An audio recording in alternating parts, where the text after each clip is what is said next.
Today was a beautiful, sunny, summery Sunday, and I found a new library that I hadn't visited before, so I violated my own rule of not getting any books out of the library so that I could get the book that I really want to read right now, which is The Outsider by Stephen King. And I've been watching the series that's just come out on TV, so I've watched 3 episodes so far, but I always like to read the book before I watch a movie or TV series that's based on the book.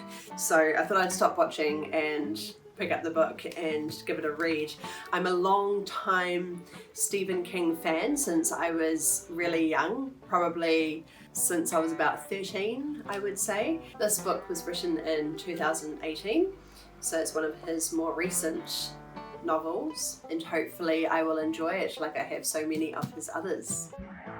I'm loving this book so far.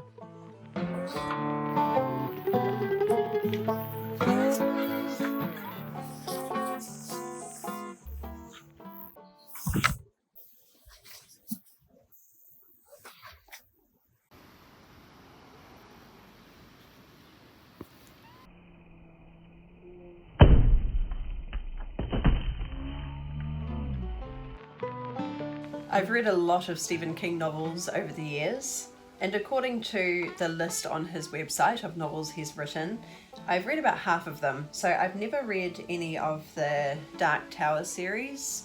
I also haven't read any of the books that were under his pen name Richard Bachman.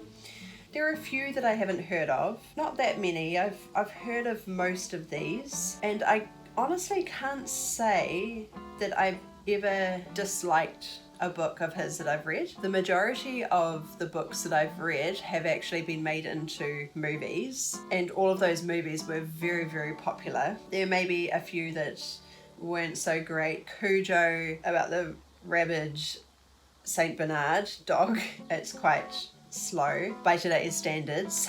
Carrie, The Shining, The Stand, Christine, It, they're all fantastic. The old versions and the new versions, so Carrie and It, have been remade. Misery is fantastic. I've got a few books here. I still have my copy of The Stand.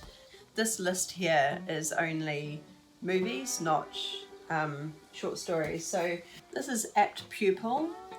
It's a collection of novellas, 4 stories. It was written in 1982, and it features Rita Hayworth and Shawshank Redemption, which, as you can imagine, Shawshank Redemption was based on that novella. Apt Pupil, there was also a film based on that novella, which had a few famous people in it, and I really enjoyed that one too. The Body, which the film Stand By Me was based on, that had Jerry O'Connell and River Phoenix, another excellent movie. 1408, it's a collection of short stories. There are 14 dark tales. The book itself is called Everything's Eventual, and there is a short story called 1408, which had a film based on it. And I seem to recall that the story was far better than the film. I'm one of those people, I'm one of those book snobs who always says that the book is always better. I can't help myself. I say it every time. I can hardly think of any movie or TV series that I've watched where it was better than the book. Sometimes if I've watched it first, then I might have a greater appreciation for the on-screen version. Ones like Harry Potter, I think that the movies are a fantastic adaptation of the books, but there is just something about books you can't get across, no matter how well produced the film version is, or the effects and the actors, all of that put together, no matter what the cinematic experience is like, in terms of storytelling, in my opinion, you can't do better than a book. There's something about getting into people's psyche in a way, especially with Stephen King. The way that he explores the human psyche and the way that he develops characters and really gets inside people's heads it cannot be translated in film. And I think that about pretty much every book that he's written that has been adapted into movies, even though some of the movies have been done really well. There are some very dark themes in Stephen King novels. Well, all of his novels have very dark themes. That is the genre of horror. But there are some that can be very hard to translate on screen without just being gratuitous violence and abuse. There's something about reading a book where it's just storytelling, but as soon as you depict those characters with actual human beings, actors, and present in such a way that you're showing these themes. And I'm talking about child abuse and domestic violence and some very, very difficult subjects. For some reason, I'm able to handle all of those things in a book setting because it is, to me, just storytelling rather than gratuitous violence and abuse. But sometimes it can be really hard to watch in a movie. For example, ones like It. There are some things that happen in the book that I don't think could ever be expressed in a movie. And I guess that's just the difference in the medium.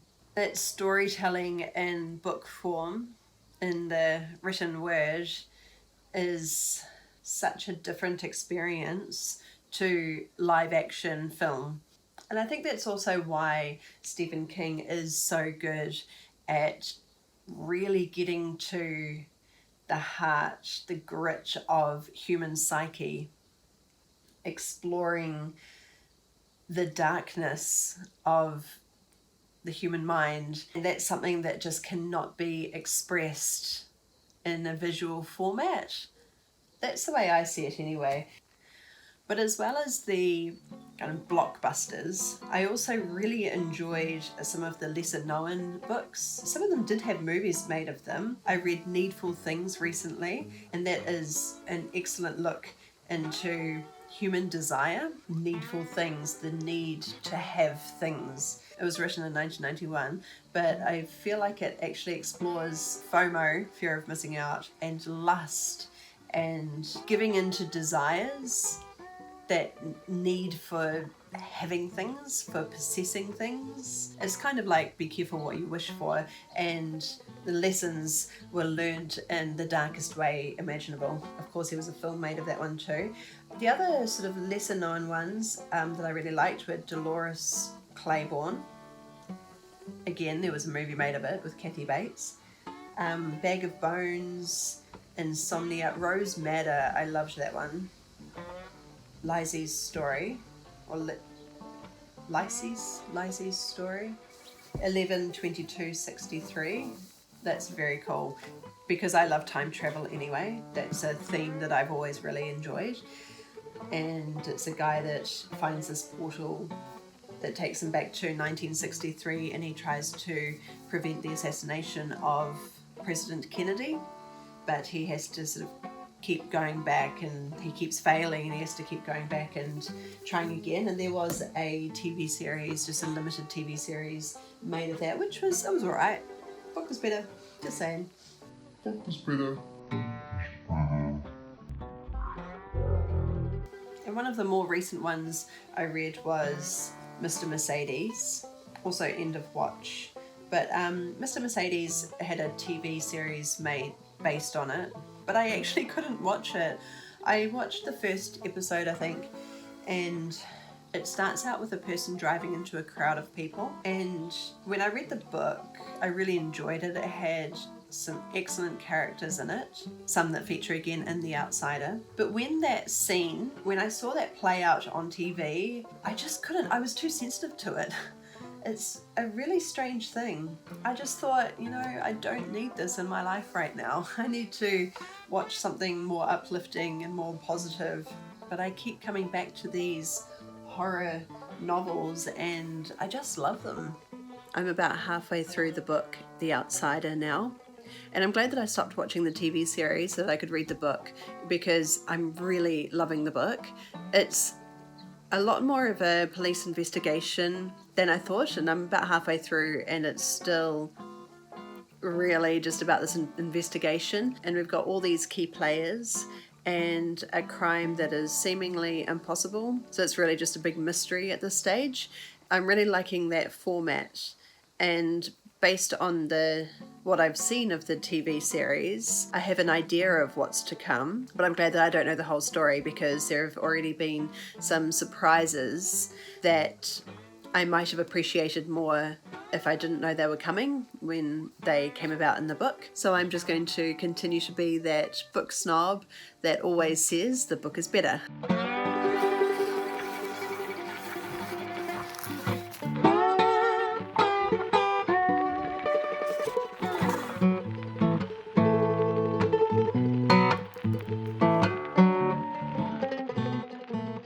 I finished reading the book The Outsider last night, and I did really enjoy it. It was actually quite an easy read, but what I particularly liked about it is that it had, for my taste, just the right amount of the supernatural. I tend to enjoy more of the character development and the interactions between the characters and that kind of human aspect of his writing. I was thinking about what I notice in so many of his books, when there is this element of the supernatural, or even just an element of something that is kind of unexplained or inexplicable that we don't generally as humans understand, even if it is just the element of evil. In certain books where there is that element of fantasy or supernatural, the way that it tends to be set up is that the reader suspends disbelief. For example, in 11/22/63, the character finds a portal where he can time travel back to 1963.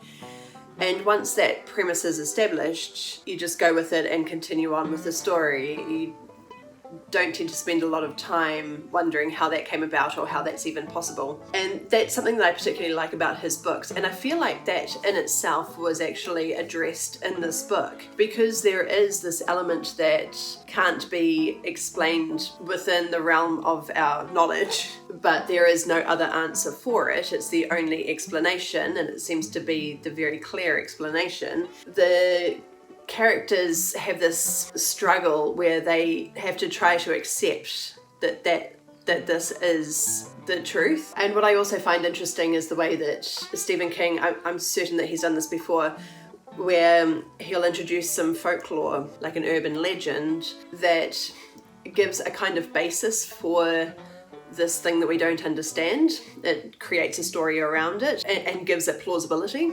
It seems that most of this book is based on the police investigation about this crime, this young boy that was murdered at the start of the book. And the accused has a very strong alibi, and the characters are trying to figure out how he could be in two places at once to have committed this crime, but also have a very strong alibi. It wasn't until much later in the book that the truth became known. And there was one quote that I really liked, and I'll beep out any potential spoilers. He felt feverish and a little sick to his stomach. How could a normal man in the 21st century accept a... If you believed in Holly Gibney's Outsider, then everything was on the table. No end to the universe. So I really like that. It's kind of what we're all thinking as a reader. How can this thing exist? And sometimes it is just a matter of accepting what you can't believe.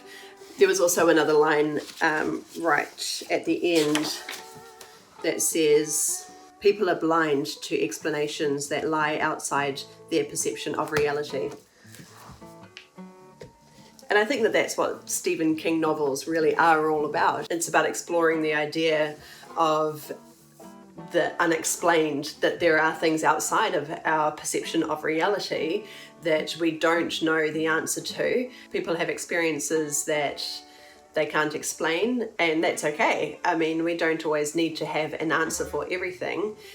We can just be open to possibilities and realize that we are just humans and we have limited knowledge. Something that I also noticed throughout the majority of his books is that the characters, or the main characters, at least the ones that we are seeing inside their head, they are often struggling with something that they can't explain. So they're having some kind of experience that's causing them grief or pain or suffering in some way, and they don't know how to explain it to others. And often in those books there are other characters who sometimes are having similar experiences, and it's hard to articulate or find the language around expressing what they are feeling. So they go through the story having this internal struggle that they're trying to deal with. I like that so many of Stephen King's characters, the protagonists, are not superheroes. They might be courageous or noble in certain ways, but they are faulty and complicated and just so human. And I think that's what keeps me reading his novels, is that they are so relatable, and we're not aspiring to be like those characters necessarily. They are exposing their weaknesses and their struggles and working to overcome them. So overall, I really enjoyed the book. It wasn't quite what I was expecting, particularly in terms of the pacing. I felt like when I got about halfway through, I thought, it's not what I was expecting, especially in terms of the pacing. When I got about halfway through, or 2/3 of the way through, I thought, how can this story be wrapping up so soon, especially when there were about 100 pages to go. And I thought, is this book really going to be ending soon? Compared to some of his other epic novels, I felt like it was really just the beginning. There was also a bit of a callback to some of his recent novels, such as Mr. Mercedes and Finders Keepers, which I haven't read yet. I have it, but I haven't read it.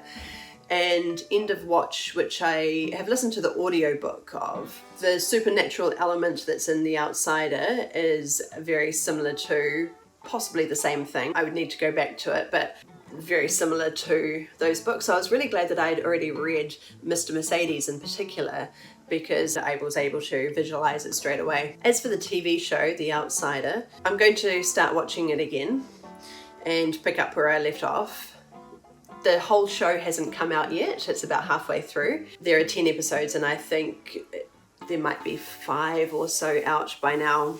But the characters, I think, are really well cast, the actors for the characters. There are some differences, of course, but I think the choice of actors is excellent. I had watched 3 episodes, and it feels like 3/4 of the book was actually depicted in the first 2 episodes. So I'll be really interested to see how it develops. Obviously, being a different format, the story needs to be reconfigured to make it work on screen. So I'll be interested to see how that develops. Now, I would love to know your favorite Stephen King novel or novels. I find it really hard to just choose one. I'd also like to know your favorite movie or movies that are based on Stephen King novels. And let me know your thoughts on The Outsider, the book, and the TV show. I would love to hear what you think.